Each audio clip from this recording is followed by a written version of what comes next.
The 30-second law of power. Play to people's fantasies.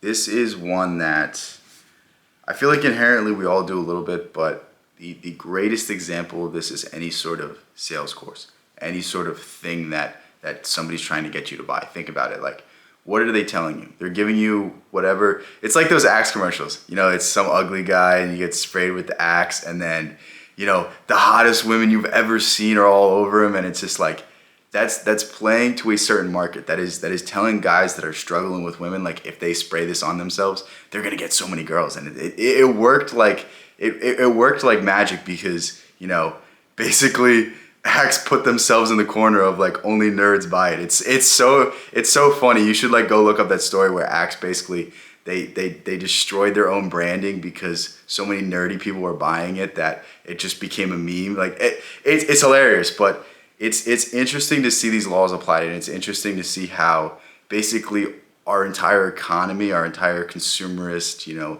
economy is based off of selling people fantasies. Like, think about any ad you see, all the pharmaceutical drugs. It's like, yeah, we're frolicking in a field, we're so happy, and then the ending 2 minutes of the ad is just, yeah, it'll give you irritable bowels, it'll give you diarrhea, your heart will fall out. You're gonna get diabetes. You're gonna have kids. Like, it's hilarious, and these people are smiling and laughing, and it's just like, it's ridiculous to see how effective this thing is. And what I want you to start considering is like, the world is so boring now. The world is so black and white. The world is so just ununique and uncreative. Like, we need to start pulling our fantasies out of our heads and really pushing them on others. I'm not saying, like, your weird fantasies, keep those to yourself, but like, there's a reason why Harry Potter is so popular. There's a reason why The Lord of the Rings is so popular.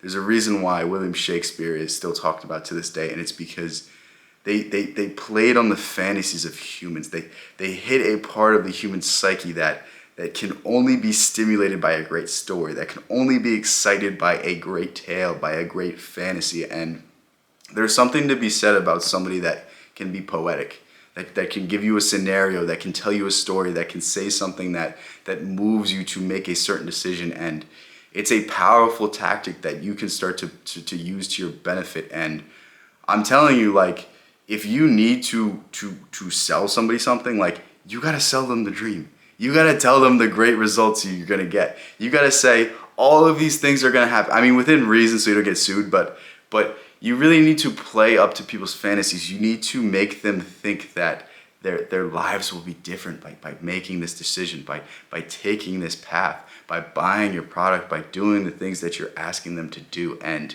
it's such a powerful tool, and it's been used for centuries. It's been used by the church.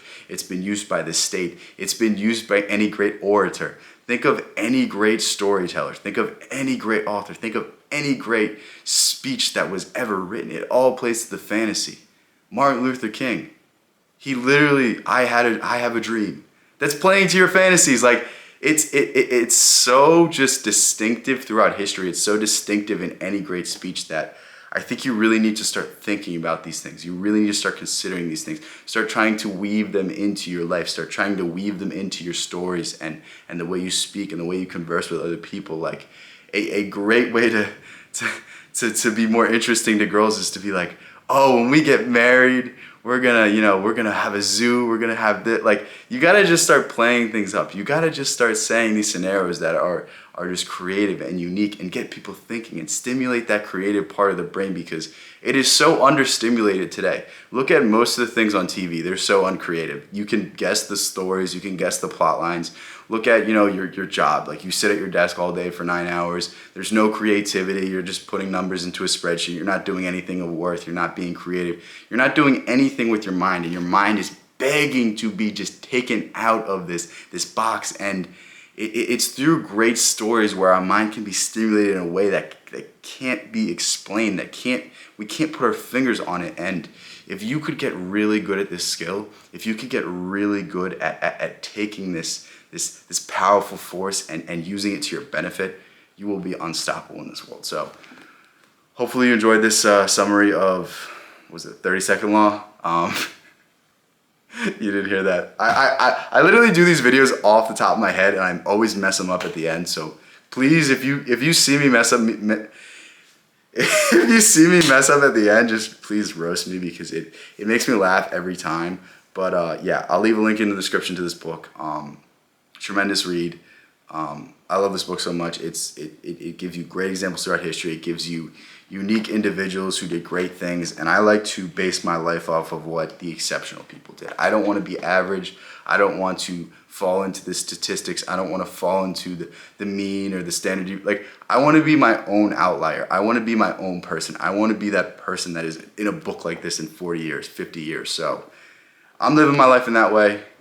This book can give you solutions on how to do the same thing, and hopefully I sold you on this book because I think it's a great read. I think it's something that if you struggle with the politics of life, if you struggle with the invisible games, if you struggle with that give and take that you have to do in that corporate world, the fakeness, the Machiavellian attitude you have to have where you can't say exactly what's on your mind, where you can't be yourself, where you have to play a character. Like, I struggle with that so much.